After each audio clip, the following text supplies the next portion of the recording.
Kanselado ang lahat ng biyahe ng eroplano patungo at palabas ng lungsod ng Zamboanga dahil nga dyan sa nangyaring pag-atake na yan.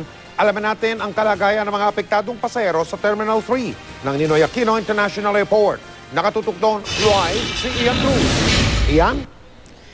Yes, Mike, dismayado man ay hindi nga makuhang magalit ng mga pasaherong patungo sana ng Zamboanga City matapos ngang makansila ang mga flights patungo at mula sa Zamboanga City. Naintindihan daw nilang para rin sa kanilang kaligtasan ang nasabing kanselasyon. Alas 9:50 ng umaga na magpalabas ng Notice to Airmen o NOTAM ang Civil Aviation Authority of the Philippines o CAAP para suspindihin ang lipad ng mga eroplano sa Zamboanga City dahil doon sa naganap na pag-atake ng mga elemento ng Moro National Liberation Front o MNLF sa ilang barangay sa Zamboanga City. Based on that confirmed report na mayroon nga bagbagan, sinuspende natin ang mga lipad papuntang Zamboanga at saka kung yung nandoon na, pinalipad na lang namin papunta sa isang direksyon na alam namin na safe. No? Ang Philippine Airlines kansilado ang flights papunta at paalis ng Zamboanga.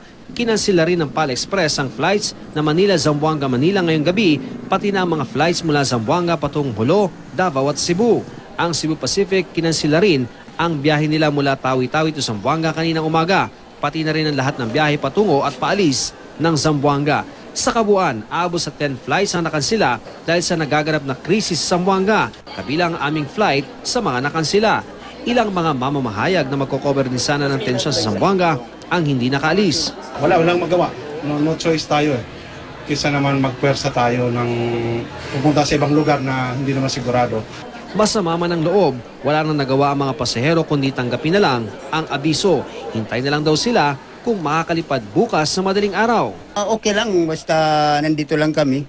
Kung okay ng situation doon sa Zamboanga, siguro pwede na lumipad doon ang kwan.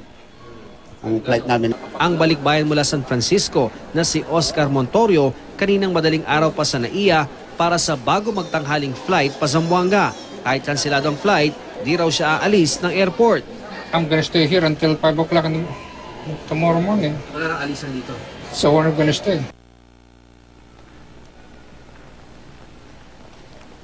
May karamihan nga sa mga pasahero na patungo sa Zamboanga ay agad ding umalis ng paliparan matapos nga sila makapagparibok at Mike, lahat ay umaasa na sana nga daw bukas ay mabuksan na yung paliparan sa Zamboanga City para matuloy na yung kanilang biyahe. Pero Mike, sa huli nating impormasyon mula sa isang mataas na opisyal ng Zamboanga City Airport ay hindi pa raw sigurado, Mike, kung mabubuksan na yung paliparan bukas dahil nga sa isyong pangseguridad. Kaya naman pinapayuhan natin ang lahat ng mga pasahero na babiyahe bukas ng papuntang Zamboanga City na manatiling nakamonitor sa ating himpilan sa radyo man o telebisyon at makipag-ugnayan sila sa kanilang airline company na sasakyan upang matiyak nila kung may biyahe na nga ba bukas. Yan muna ang latest mula rito sa NAIA. Balik sa iyo, Mike. Hindi ba nagbigay ng takdang oras yung mga otoridad kung anong oras nila i-anunsyo kung sigurado na bang tuloy o hindi yung pagbabalik ng mga lipad patungong Zamboanga at pabalik ng Zamboanga patungong Maynila? Ian? Alam mo, Mike, bago tayo sumahin papawid ay kausap ko nga yung isa sa mataas na opisyal sa Zamboanga City, pero sinasabi niya, Mike, na hindi pa rin daw talaga masasabi sa mga sandaling ito kung makakapag-resume na sila ng operasyon na bukas, Mike.